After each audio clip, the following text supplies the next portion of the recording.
হাত পাকার পক্ষে, হাত পাকে এমন এক প্রতীক, আল্লাহ পাকের শুকর, যারা ধানের শেষে নির্বাচন করে ধান কাটতে পারে না, যারা নৌকা নির্বাচন করে তারা নৌকা চালাতে পারে না, যারা নাঙ্গল নির্বাচন করে নাঙ্গল বইতে পারে না, কিন্তু হাত পাকে এমন এক প্রতীক, যারা নির্বাচন করে তারাও হাত পাকা ঘুরাতে পারে, যারা সমর্থন করে তারাও ঘুরাতে পারে, মুসলমানরা ঘুরাতে পারে, হিন্দুরাও চালাতে পারে, পুরুষরাও করতে পারে, মহিলারাও চালাতে পারে। কথা ঠিক না?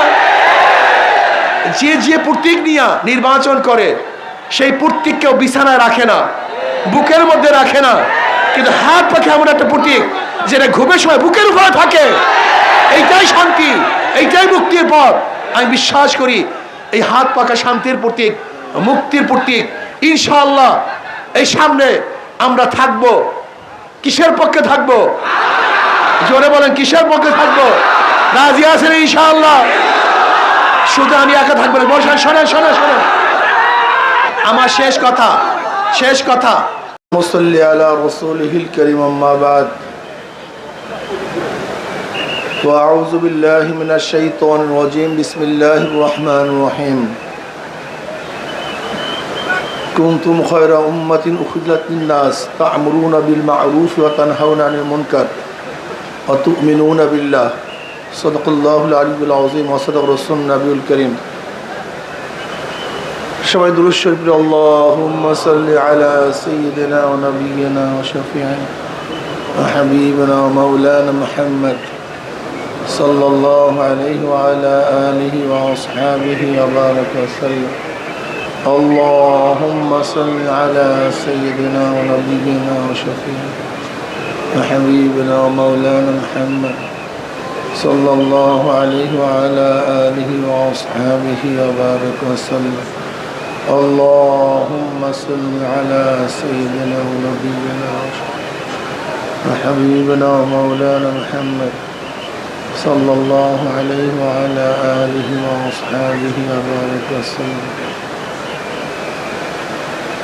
আল্লাহ পাকের শুকর যে মাওলাই কারীম আজকে গোটা দুনিয়ার মধ্যে আমাদের জানা মতে সর্বশ্রেষ্ঠ সর্ববৃহত্তম আজকে জুমার মসজিদ, জুমার নামাজে আপনাকে আমাকে আল্লাহ পাক আসার, বসার, এই জামাতের উদ্দেশ্যে এখানে বাড়ির থেকে রওনা করার তৌফিক দান করছেন। এর জন্য শুকরিয়া দেন সবাই বলে আলহামদুলিল্লাহ।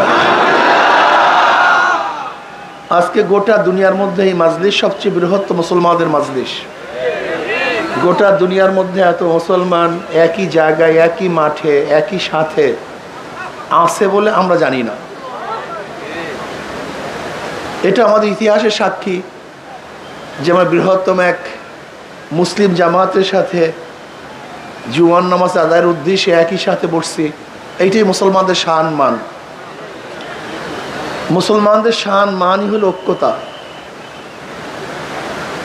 আজকে আমরা একই সাথে একই ইমামের পিছনে একইভাবে নামাজ আদায় করব। ইমাম সাহেব যা করবেন আমরা তারই অনুকরণ করব। ব্যতিক্রম করব তো নামাজ হবে না। এইটি ইত্তেবার নিয়ম, ইত্তেবার জাজ্জল্যমান এক প্রমাণ শিক্ষা। ইত্তেবা হওয়া চাই, অনুকরণ করা চাই। যতদিন পর্যন্ত ইতাআত থাকবে, অনুসরণ থাকবে, ততদিন পর্যন্ত এই জামাত টিকে থাকবে। ইতাআত শুধু এই জামাতের সাথে সম্পৃক্ত না, গোটা পরিবারের সাথে। যেই পরিবারের মধ্যে আনুগত্যতা আছে সেই পরিবার ঠিক থাকে। যেই পরিবারের মধ্যে আনুগত্যতা থাকে না সেই পরিবার আর ঠিক থাকে, স্থির থাকে না। যেই প্রতিষ্ঠানের মধ্যে আনুগত্য আছে সেই প্রতিষ্ঠান ঠিক আছে, যেই প্রতিষ্ঠানের মধ্যে আনুগত্য নাই সেই প্রতিষ্ঠানও নাই। আজকেও আমাদের মধ্যে যে আনুগত্যতা থাকে, ইনশাআল্লাহ আমাদের এই জামাতও টিকে থাকবে, বাড়তে থাকবে। আতিউল্লাহ ওয়া আতিউর রাসূল ওয়া উলিল আমরি মিনকুম। আনুগত্যতা চাই। নিশ্চিত যারা এখানে আসছি এই নামাজের উদ্দেশ্যে সবাই মুসলমান, এতে কোনো সন্দেহ নেই। আমরা নিশ্চিত মুমিন, এতেও কোনো সন্দেহ নেই। নিজেদের ইমানের উপরে সন্দেহ রাখলে ইমান থাকে না। আমি মুমিন, এই ব্যাপারে কোনো সন্দেহ আছে নাকি?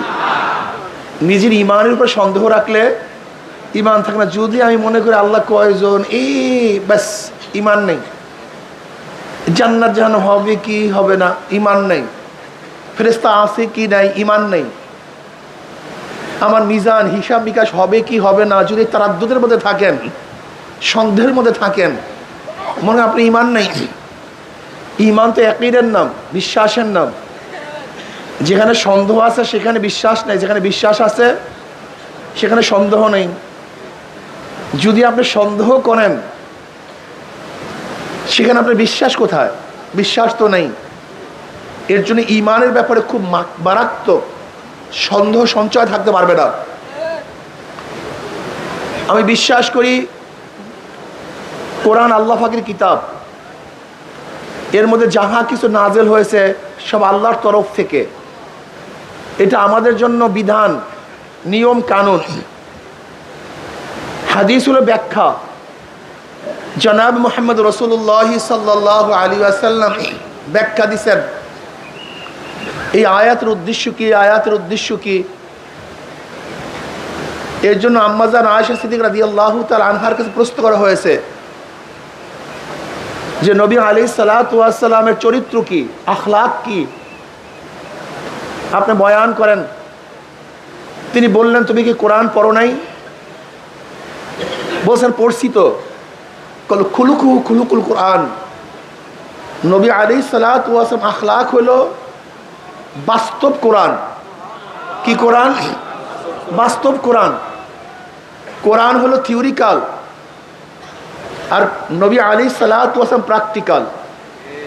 কোরআনের মধ্যে নামাজের কথা আসছে, কিভাবে নামাজ পড়বেন, কিভাবে নামাজ আদায় করবেন, এর প্র্যাকটিক্যাল জনাব মুহাম্মদ রাসূলুল্লাহ সাল্লাল্লাহু আলাইহি ওয়াসাল্লাম কি বলছেন? সল্লু কামা রাআইতুমুনি উসাল্লি। বাস্তব প্র্যাকটিক্যাল। নবী আলাইহিস সালাতু ওয়াস সালামের নামাজের সাথে যেই নামাজ মিলবে সেই নামাজ কাবিলে কবুল, কিন্তু যেই নামাজ নবী আলাইহিস সালাতু ওয়াস সালামের সাথে মিলবে না সেই নামাজ কাবিলে কবুল হবে না। এর জন্য হাদিসের মধ্যে নামাজের বিভিন্ন কায়দা আসছে, পদ্ধতি আসছে। এখানে মনে রাখতে হবে জনাব মুহাম্মদ রাসূলুল্লাহ সাল্লাল্লাহু আলাইহি ওয়াসাল্লামের শরিয়াত যতক্ষণ পর্যন্ত তিনি ছিলেন ততক্ষণ পর্যন্ত শরিয়াত এক ছিল না। পরিবর্তন হতে পারত। খুব ভালো মতো একটা জিনিস মাথার মধ্যে রাখবেন, তাহলে কোটি কোটি প্রশ্নের জবাব হয়ে যাবে। ঈমান সব সময় এক, অভিন্ন। কোনো সময় কোনো নবীর কালে কোনো জমানাতে ঈমানের মধ্যে কোনো পার্থক্য ছিল না, না আসমানে না জমিনে। কারণ নবীর জমানায় বা কোনো সাহাবীদের জমানায় সবার ঈমান এক, অভিন্ন। নবী আদম আলাইহিস সালাতু ওয়াস ঈমান, আমার নবী আলাইহিস সালাতু ওয়াস ঈমান, সমস্ত ঈমানের মধ্যে কোনো পার্থক্য নাই। সবাই বিশ্বাস করছে আল্লাহ কয়জন? আদম বিশ্বাস করছে কয়জন? আমার নবী।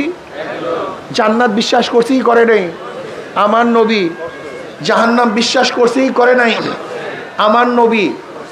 দেখেন, ঈমানের ব্যাপারে কারোর কোনো পার্থক্য নেই, সবার ঈমান সমান।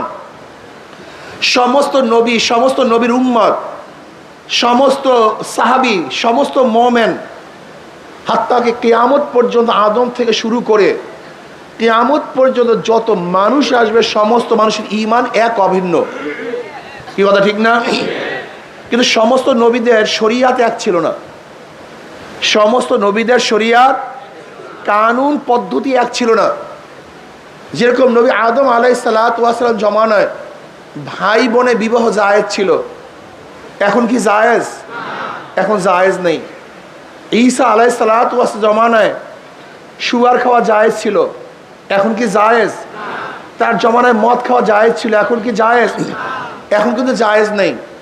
তার মানে ঈমান এক, কিন্তু সমস্ত জমানার নবীদের শরিয়াত কি ছিল না? এক ছিল, পরিবর্তন ছিল। কথা ঠিক না? ঠিক শরিয়াতের মধ্যে যেরকম পরিবর্তন হয়, একই শরিয়াতের মধ্যে পরিবর্তন হয়। নবী আলাইহিস সালাতু ওয়াস সালাম প্রথম দিকে পর্দা ফরজ ছিল না। পর্দা কি ছিল না? পরবর্তীতে। এখন কেউ যদি মনে করেন নবী আলাইহিস সালামের এক জমানায় পর্দা ফরজ ছিল না, কাজে আজও ফরজ না। এইটি হলো বোকামি। কোরআন ও হাদিসের মধ্যে বেপর্দার কথা আসছে। নবী আলাইহিস সাহাবারা মহিলাদের সামনে গেছেন, কথা বলছেন, এগুলি আছে কি নাই? এখন কেউ যদি কোরআন ও হাদিসের এই দলিল দেখান যে এই তো দেখেন নবীরা বেপর্দা ছিল, সাহাবারা বেপর্দা ছিল, কাজে আমরাও বেপর্দা হব, এই যে হাদিসের মধ্যে আছে, আপনি কি এটা মানবেন? কেন মানবেন না বলেন তো? আপনি বলবেন এক সময় ছিল, এখন কি হয়ে গেছে? নাসেখ হয়ে গেছে। ওটা কি হয়ে গেছে? মানসুখ হয়ে গেছে। নাসেখ মানসুখ, অর্থাৎ পর্দার আইন নাসেখ, বেপর্দার আইন মানসুখ। পর্দার আইনের মাধ্যমে বেপর্দার আইনকে বাদ দেওয়া হয়েছে। কথা ঠিক না? এখন মানবো কোনটা? যেটা শেষে, আগেরটা কি বাদ। একেবারে সহজ কথা না? একই শরিয়ত। নবী আলাইহিস সালাতু জমানায় একসময় বেপর্দা ছিল, হাদিসের মধ্যে আছে, কিন্তু পরবর্তীতে পর্দা। কাজে বেপর্দার হাদিস দেখিয়া আমরা কোনো অবস্থাতেই পর্দা লঙ্ঘন করতে পারি না। এটা কি হয়ে গেছে? নাসেখ মানসুখ। কথাটা বুঝাতে পারি নাই। আর উদাহরণ দেই, এরকম নামাজের মধ্যে একসময় কথা বলা জায়েজ ছিল।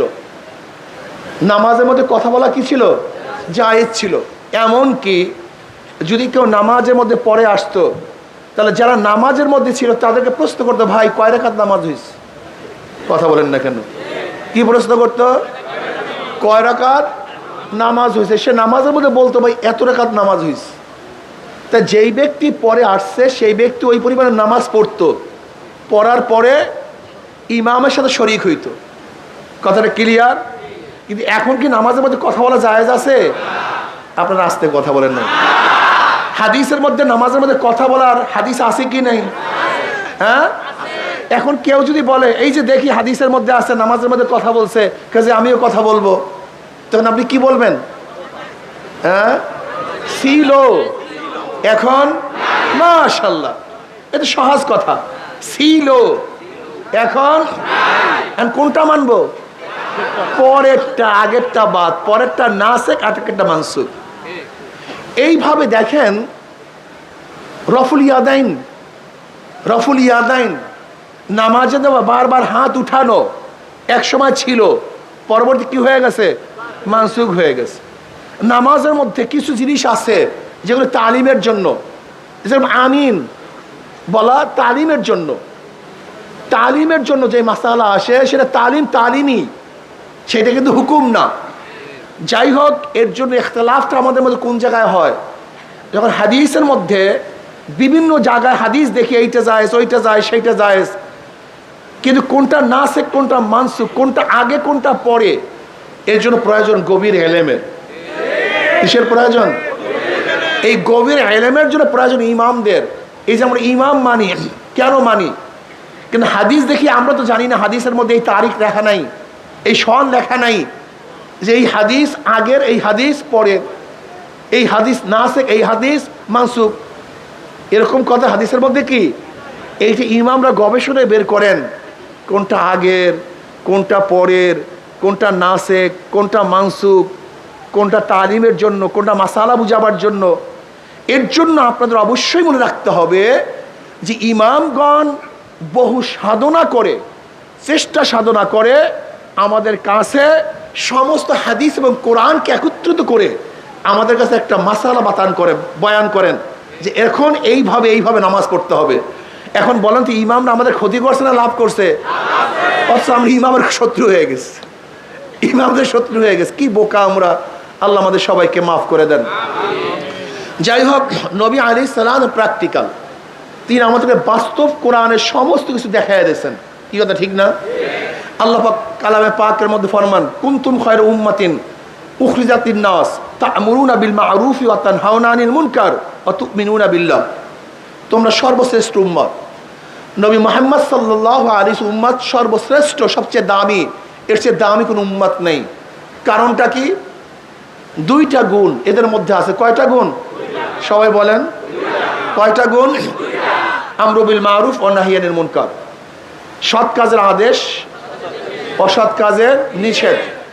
এই অসৎ কাজের নিষেধ, সৎ কাজের আদেশ, এই দুইটা গুণ নবী মুহাম্মদ সাল্লাল্লাহু আলাইহি ওয়াসাল্লাম উম্মতের থাকার কারণে এরা সমস্ত উম্মত, আগেকার সমস্ত উম্মতের মধ্যে শ্রেষ্ঠ উম্মত হয়ে গেছে। দেখেন নবী মুহাম্মদ সাল্লাল্লাহু আলাইহি ওয়াসাল্লাম উম্মতেরা বেশি নামাজ পড়ার কারণে শ্রেষ্ঠ, বেশি রোজা রাখার কারণে শ্রেষ্ঠ, বেশি ইবাদত করার কারণে শ্রেষ্ঠ। ব্যাপারটা এরকম না, এটা ঠিক না, এটা ভুল। কারণ আপনি এবং আমি হায়াত পাই 60, 70, 80 বছর। আগেকার জমানার উম্মতরা হায়াত পাইতেন 1000 বছর। আপনি আমি দুর্বল, সারা রাত্র ইবাদত করতে পারি না। আগেকার জমানার উম্মতরা সারা রাত্র ইবাদত করতেন। আপনি আমি দুর্বল, সারা বছর রোজা রাখতে পারি না। আগেকার জমানার উম্মতরা সারা বছর রোজা রাখতেন। আপনার আমার ব্যবসা আছে, বাণিজ্য আছে, স্ত্রী আছে, মেয়ে আছে। আগেকার জমানার উম্মতরা সব কিছু ত্যাগ করতে তার রাহে রহবান ছিল, জঙ্গলে থাকতো, গির্জার মধ্যে থাকতো, সারাদিন ইবাদতের মগ্ন থাকতো। এমনকি না খেতে খেতে তাদের গোশত এবং চামড়া হাড্ডি সার হয়ে গেছে, সব একসাথ হয়ে গেছে, এরকম হ্যাংলা হয়ে যেত, এত ইবাদত করতো। তারপরও তাদের চেয়ে আমাদেরকে আল্লাহ পাক শ্রেষ্ঠত্ব দান করার কারণটা কি, এটা মাথার মধ্যে রাখতে হবে। এগুলি মাথার মধ্যে রাখতে হবে। 2-1টা পয়েন্ট মাথার মধ্যে থাকা চাই। 2-1টা পয়েন্ট যদি মাথার মধ্যে থাকে তা হাজারো সমস্যার সমাধান হয়ে যাবে। কি কথা ঠিক না? সেই কারণ দুইটা কি? শ্রেষ্ঠত্ব হওয়ার কারণ দুইটা কি? সবাই বলেন, সবাই বলতে হবে। সৎ কাজের, অসৎ কাজের, এই কাজ দুটো যদি না থাকে,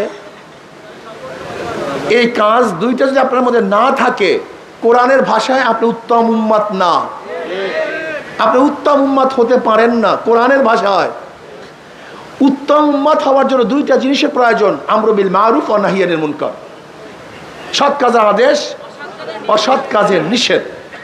আজকে আমাদের মধ্যে এত খারাপ গর্হিত কাজ চলতেছে, এত খারাপ কাজ চলতেছে। কই আপনার আমার মধ্যে নিষেধ করার মন নাই কেন? মন নাই কেন? মস্তিষ্ক আসে না কেন? এটা পয়দা হয় না কেন? দেখেন সব জায়গার হুকুম এক না, সব জায়গার হুকুম এক না। কিভাবে অসৎ কাজ থেকে মানুষকে বিরত রাখবেন?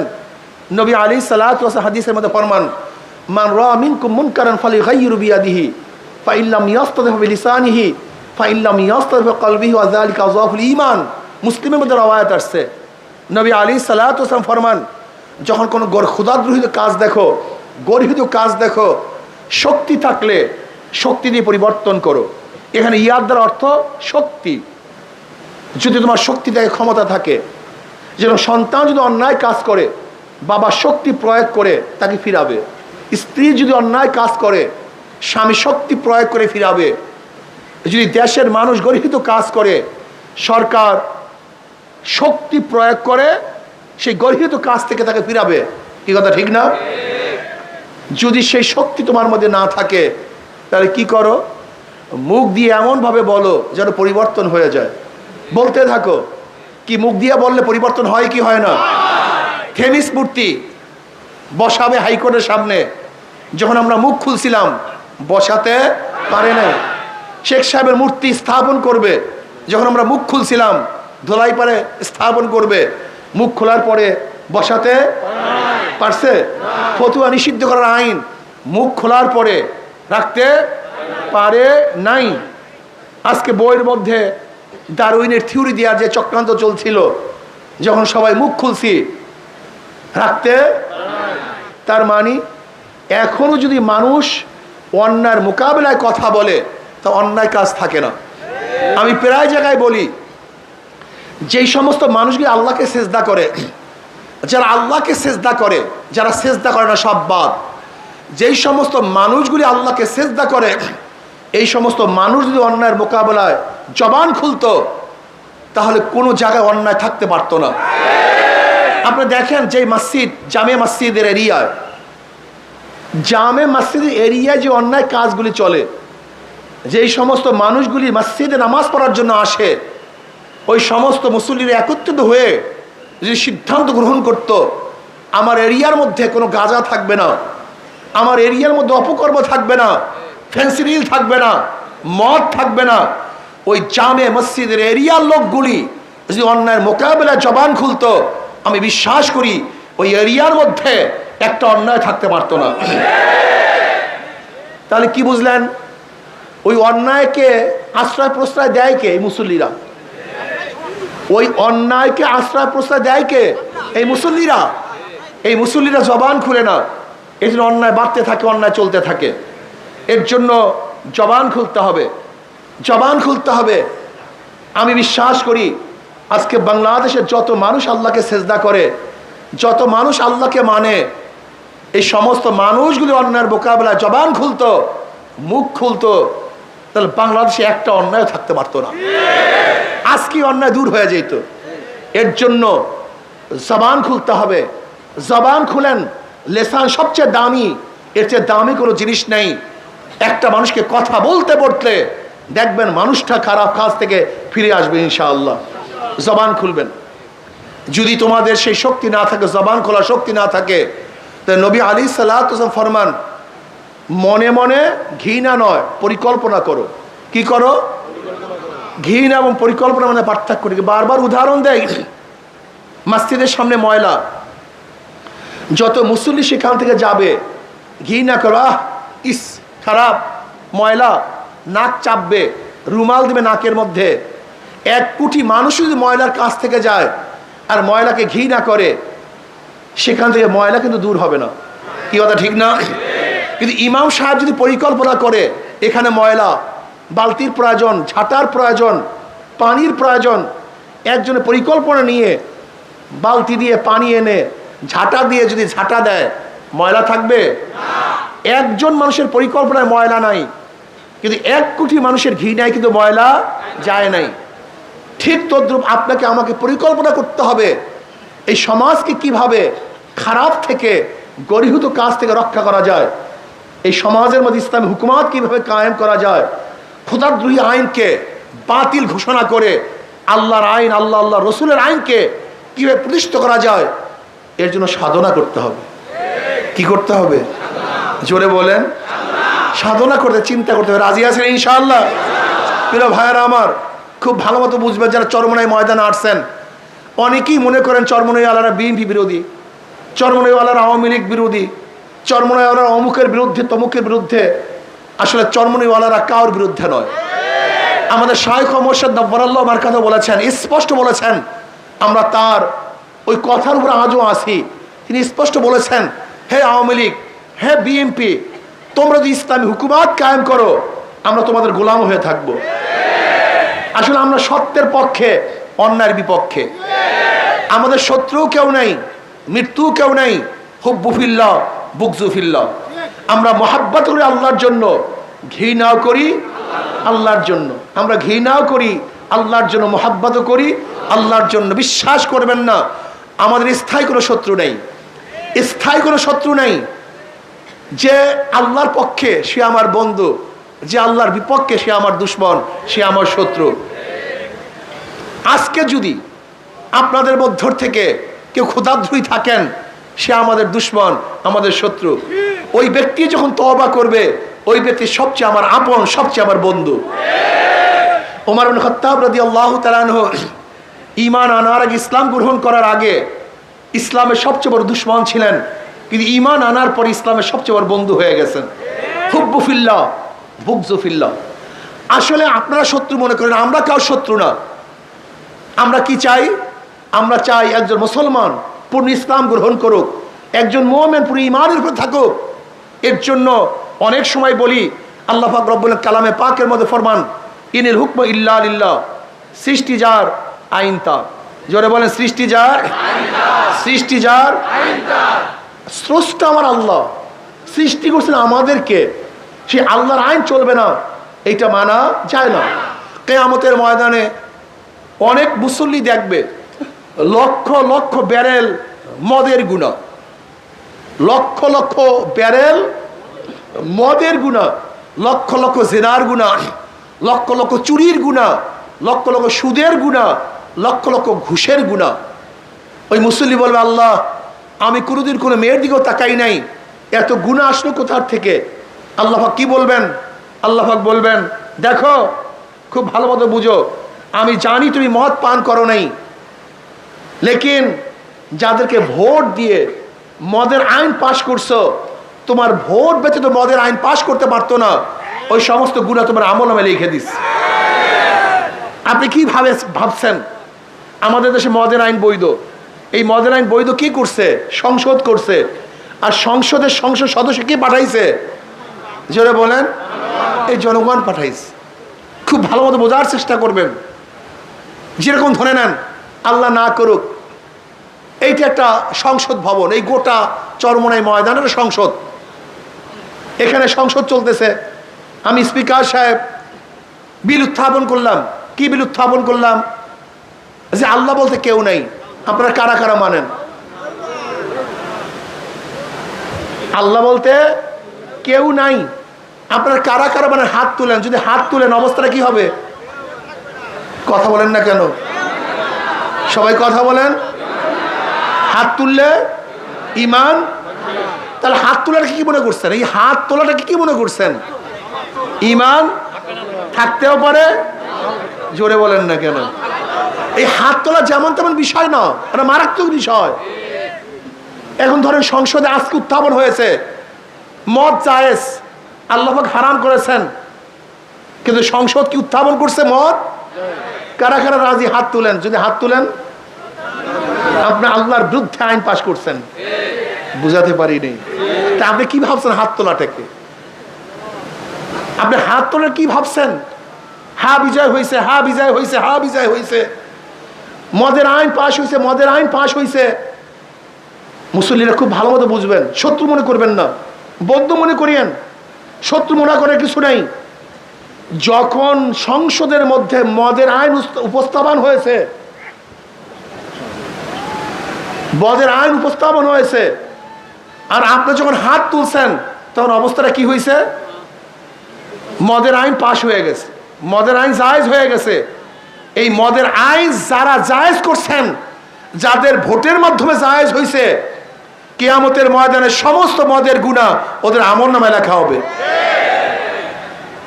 এবার দেন ভোট, যা মনে চাই তাই করেন। অনেক মুসল্লি দেখবে লক্ষ লক্ষ জেনার গুনাহ। আল্লাহ, আমি কোনোদিন মেয়েদের তাকাই নাই। আল্লাহ বলবেন, যাদেরকে ভোট দিয়ে জেনার আইন পাশ করছো, সমস্ত গুনাহ তোর আমলনামায় কপাল পোড়া। দেখবে লক্ষ লক্ষ চুরির গুনাহ। আল্লাহ, আমি তো চুরি করি নাই, ডাকাতি করি নাই, ঘুষ খাই নাই। আল্লাহ বলবেন, যাদেরকে ভোট দেওয়ার মাধ্যমে সুদের আইন পাশ করছো, ঘুষের ব্যবস্থা করছো, সমস্ত গুনাহ তোর আমলনামায়। তোর ভোট ব্যতীত এই সুদের আইন, এই ঘুষের আইন, এই চুরি ডাকাতি হইতো না, কাজে সব গুনাহ তোর আমলনামায়। এবার ভোট দেন, যত্নের মতো দেন, ভালো মতো দেন। এই যে মাওলানা নিসার সাহেব, তার এলাকায় এরা ভোট চাওয়ার জন্য গেছে। এক হিন্দু ঠাকুর তাদেরকে দেখার পরে কি কি খাওয়াইছে? সেই সিঙ্গারা, ওই মিষ্টি, তার যে দোকান, অনেক কিছু খাওয়াইছে, অনেক আদর অভ্যর্থনা করছে। এবং ঠাকুর বলতেছে, তার পৈতা গলায় বলতেছে, আমি তো হাত পাকায় ভোট দেব। এরা আশ্চর্য হয়ে গেছে। বলে, আপনার হাত পাকায় ভোট দেবেন কেন? বলে, চরমনে হুজুরের বয়ান শুনতাম আমি। হুজুর বলছে তুমি যাকে ভোট দিছো, সে যে অন্যায় করবে তার দায় দায়িত্ব তোমার, এবং সে যে ন্যায় করবে তার সওয়াবের অংশী তোমার। কাজে আমি ভোট দিয়ে আমি যাকে নির্বাচিত করব, সে অন্যায় করবে, আর সেই দায় দায়িত্ব আমাকে পালন করতে হবে, এরকম পাগল আমি না। এজন্য আজকে থেকে নিয়াত করছি, আমি আর কোনোদিন অন্যার পক্ষে যারা কাজ করে, যারা চোর ডাকাত যে দলের মধ্যে আছে, আমি তাদেরকে ভোট দেব না। আমি তখন থেকে নিয়াত করছি, হাত পাকায় ভোট দেব। এই হিন্দু ঠাকুরের কথা আল্লাহর কসম করে বললাম, এই যে সাক্ষী এখানে আছে, একজন দুইজন, এরকম বহুত। এর জন্য আমি প্রিয় ভাইদেরকে বলবো, হে আমার বাবারা, হে মুসলমান সন্তানেরা, চরমনাইতে আসছেন, ভোট মারাত্মক এক বিষয়। ভোট মানে সাক্ষী, ভোট মানে সহযোগিতা করা, ভোট মানে সমর্থন করা, ভোট মানে সাহায্য করা। ধরে নেন উপরে চুরি করার জন্য যাবেন, কিছু যুবক চুরি করবে, আপনি খেয়া দেন। এখন খেয়ালাকে বলছে, ভাই আমরা একটু চুরি করতে যাব, আর আপনার খেয়া ব্যতীত তো চুরি করতে পারবো না। এখন খেয়াল বলে আমি চরমনায় মুড়ি, আমি তবলিগ করি, আমি মুসল্লি মানুষ, তোমরা চুরি করবা, তোমাদের ভাগের মধ্যে আমি নাই। কিন্তু যুবকরা যেহেতু ইচ্ছা করছো, আর আমার খেয়া ব্যতীত পারবা না, আসো একটা ধাক্কা দিয়ে দিই। খেয়ালা যদি চোরদেরকে একটা ধাক্কা দিয়ে দেয় আর চোরের চুরির ভাগই না হয়, তাহলে খেয়ালার দোষ আছে কি নাই? কেন আছে বলেন তো, জোরে বলেন। ওই ধাক্কা ব্যতীত চুরি করতে কাজী, ওই ধাক্কা চুরির যে অপরাধ, ওই ধাক্কারও একই অপরাধ। আপনারা ভোটের ধাক্কা দিয়া, এই ভোটের সমর্থন করিয়া, ভোটের ধাক্কা দিয়া যারা সংসদে লোক পাঠাইয়া ইসলামের বিরুদ্ধে আইন পাশ করান, আপনার ধাক্কা ব্যতীত ইসলামের বিরুদ্ধে আইন পাশ করতে পারতো না। কাজে যারা ধাক্কা দিয়ে সংসদে লোক পাঠাইছেন, সমস্ত দায় দায়িত্ব তাদেরকেই বহন করতে হবে। কাজে আল্লাহ আমাদের সবাইকে এই খেয়াল রাখার, হুঁশ রাখার তৌফিক দান করেন। ইনশাআল্লাহ আগামী নির্বাচনে ইসলামের পক্ষে হাত পাকার পক্ষে, হাত পাখে এমন এক প্রতীক, আল্লাহ পাকের শুকর, যারা ধানের শেষে নির্বাচন করে ধান কাটতে পারে না, যারা নৌকা নির্বাচন করে তারা নৌকা চালাতে পারে না, যারা নাঙ্গল নির্বাচন করে নাঙ্গল বইতে পারে না, কিন্তু হাত পাকে এমন এক প্রতীক, যারা নির্বাচন করে তারাও হাত পাকা ঘুরাতে পারে, যারা সমর্থন করে তারাও ঘুরাতে পারে, মুসলমানরা ঘুরাতে পারে, হিন্দুরাও চালাতে পারে, পুরুষরাও করতে পারে, মহিলারাও চালাতে পারে। কথা ঠিক না? যে যে প্রতীক নিয়ে নির্বাচন করে সেই প্রতীক কেউ বিছানায় রাখে না, বুকের মধ্যে রাখে না, কিন্তু হাত পাখে এমন একটা প্রতীক যেটা ঘুমের সময় বুকের উপরে থাকে। এইটাই শান্তি, এইটাই মুক্তির পথ। আমি বিশ্বাস করি এই হাত পাকা শান্তির প্রতীক, মুক্তির প্রতীক। ইনশাআল্লাহ এই সামনে আমরা থাকবো। কিসের পক্ষে থাকবো? জোরে বলেন, কিসের পক্ষে থাকবো? রাজি আছেন ইনশাআল্লাহ? শুধু আমি একা থাকবো না। বসেন, শোনেন শোনেন শোনেন, আমার শেষ কথা, আপনি যাকে যত দাওয়াত দিয়ে দিনের পথে আনবেন, ওই ব্যক্তি যত নেকের কাজ করবে, আপনার আমল নাম ওই পরিমাণে নেক হয়ে যাবে। আজকের থেকে আমাকে এক পানের দোকানদার বলে, পানের দোকানদার, তাহলে হুজুর আমি 500 ভোট হাত পাকার পক্ষে কালেকশন করছি। আমি বললাম কিভাবে? হুজুর পান বিক্রি করি আর চা বিক্রি করি, মানুষ এখানে বসে চা খায়, আমিও ফাঁকে কাজ চালাইতে থাকি। আমি তাদেরকে বলি ভাই এই বাস 5 মিনিটের মধ্যে এই বয়ানগুলো যদি করিয়ে দেন, যে ভোটের ফায়দা কি, লস কি, লাভটা কি, উপকার কি, ক্ষতিটা কি, তোমার স্থায়ী তোমার ক্ষতিটা কি হবে যদি এই 5 মিনিটের মধ্যে বয়ানটা করিয়া দেন। যার মধ্যে সামান্য ঈমান আছে, সামান্য আল্লাহকে বিশ্বাস করে, কিয়ামতকে বিশ্বাস করে, যারা কিয়ামতকে বিশ্বাস করে কোনো অবস্থাতেই তারা কিন্তু এই বয়ান থেকে পিছনে যেতে পারে না। ইনশাআল্লাহ আজকের থেকে আমি একা না, এই জুমা মুবারকে হাজার হাজার লক্ষ লক্ষ মানুষের সামনে ইনশাআল্লাহ ওয়াদা করতে পারি না? ইনশাআল্লাহ কমপক্ষে আমি 100, 200, 500, 1000 যে পারেন ইনশাআল্লাহ হাত পাকায় ভোট জোগাতে পারবো না ইনশাআল্লাহ? কি আল্লাহকে দেখাবার জন্য রাজি আছেন সবাই ইনশাআল্লাহ? 2 হাত উঠাবো না 1 হাত উঠাবো? নারায়ে তাকবীর, নারায়ে তাকবীর, নারায়ে তাকবীর, নারায়ে তাকবীর। আমরা সবাই রাসূল সেনা, আমরা সবাই নবীর সেনা, আমরা সবাই রাসূল সেনা। কোরআন সুন্নাহর আলো ঘরে ঘরে জালো, নারায়ে তাকবীর। আল্লাহ আমাদের সবাইকে আল্লাহর জমিন, আল্লাহর হুকুমত কায়েম করার জন্য সর্বোচ্চ চেষ্টা করার তৌফিক দান করেন। ওমা আলাইনা ইল্লাল বালাগ।